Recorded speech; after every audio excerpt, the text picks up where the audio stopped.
lost battle. I think we need to manage how we do it, not if we do it. Let's take the 202, covered payments rules that you're putting in place right now. Was that driven by your member banks, or is that an optional, messaging format, or are you going to be moving all your members to 202, the new format? Again, it was driven by members. In fact, groups of members get together to discuss with regulators. They were the ones issuing the request for the modification of that message, and it went through the same process. So what about your member banks that want to send messages in twice? One is the payment instruction, and the other the covered payment instruction. Every market works differently, so we cannot impose a rule to a market. There are two ways in which you can affect an international payment. You either send it through, and maybe it's too technical for our audience, but a 103 is a customer payment. So I can send it, I'm a company in one country, you're a company in another country, I send you a 103, and our banks, we send an instruction to our banks to do the settlement, okay? Right. So it's the instruction and the funds follow different routes. Yes. And there's a second one, which is you actually send all of it together. The instruction and the money go together because we use correspondent banks that work together. So those is called the serial or the parallel. Everybody can use either or, but some markets, because of the way they operate, they actually request that a specific one of the two be used. Right. Now, what would you say to a critic who might be one of your member banks, who say that you're actually responding to the Wolfsburg report more than you are to your member bank requests in coming up with this 202 or 205 format? There may be a misunderstanding. The Wolfsburg group is a group of banks, right? Member banks, right? So it's the banks themselves, our owners, who got together and actually, responding to regulatory pressure, came up with a solution that we implemented. And what we did is not only just take it and implement it, we took it, we sent it for comment to 209 countries, they commented, and because it was approved, then we implemented it. And of course, that process is the same every time. Now, that is obviously subject to pressures and discussions, and not everybody agrees, but that the price of standardization is that somewhere, somehow, you're going to upset somebody. But would you agree that there is this great sensitivity among your member banks in terms of how much information should be on that In list? Total agreement, but that is the nature of the business. It's the same way you're very, very concerned about how much of your data your government knows about you. Right. That tension is normal, but the rules of the game in the different countries are defined by the governments, by the regulators, in consultation with the private sector. And in some countries, the private sector is more prominent and more influential. In other countries, less. We don't get involved in those discussions. We, a little company out in Belgium, cannot be masters of the universe. We respond to members' requirements in support of their need for regulatory reporting. Coming back to this question of cost management, this crisis has put to the front, how the future of cooperatives, should evolve, going forward. Especially in your case, where the cooperatives does not necessarily have a benchmarking, environment to think about. If you look at the retail environment, you had the Visa and the MasterCards that who effectively benchmarked each other. So there was not the question of cost. In your case, for example, in this year, you gave rebates to a number of your member banks, and some banks looked at the rebates and said, hey, why are they giving us rebates? They should just cut the cost further. What was happening on that front? Okay. A rebate is a form of price reduction, so nobody sends back the check, I guarantee you that.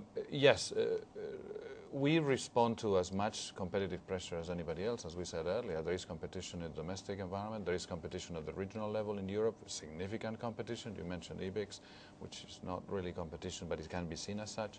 So those pressures are there. You don't really have to, you don't have to create more.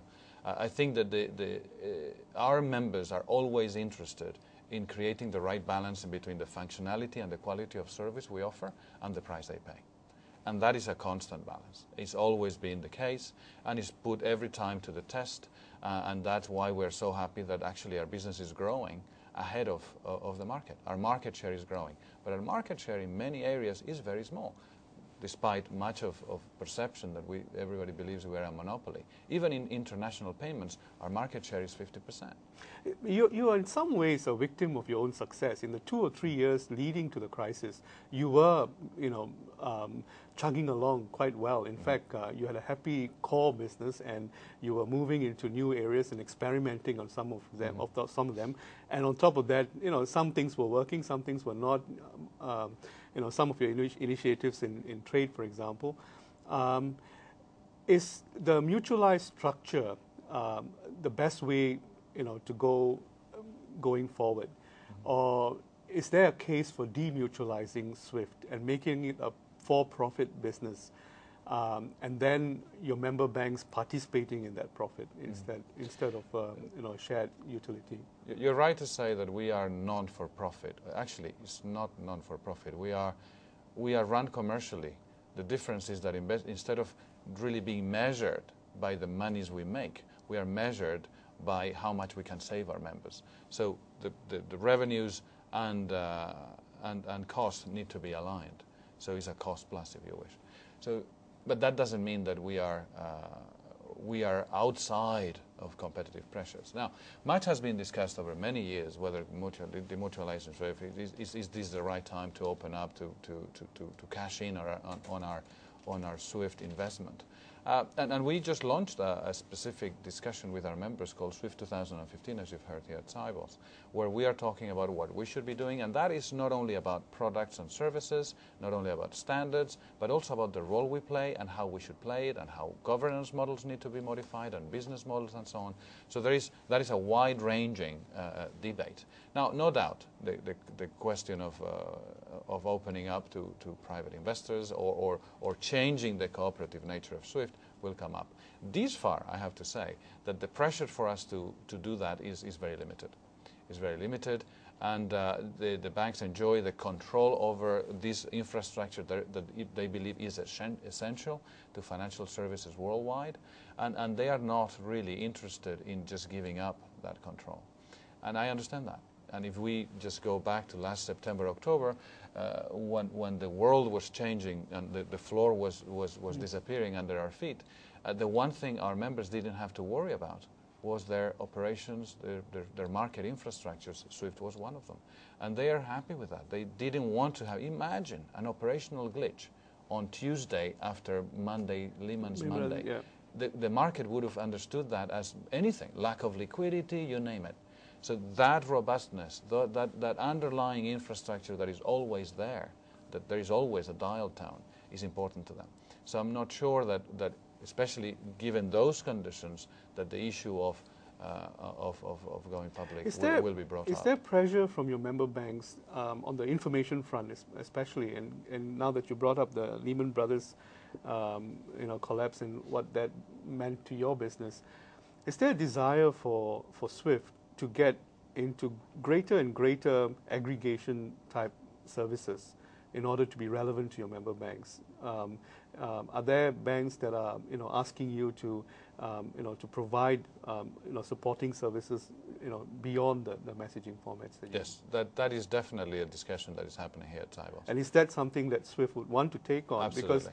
Because that would mean that you take on risks onto your business that you don't currently have. Absolutely, and I think that there are many different shared services that we could talk about, some of which are not as risky as you indicate. I think there is an opportunity for us to get into shared services that take into account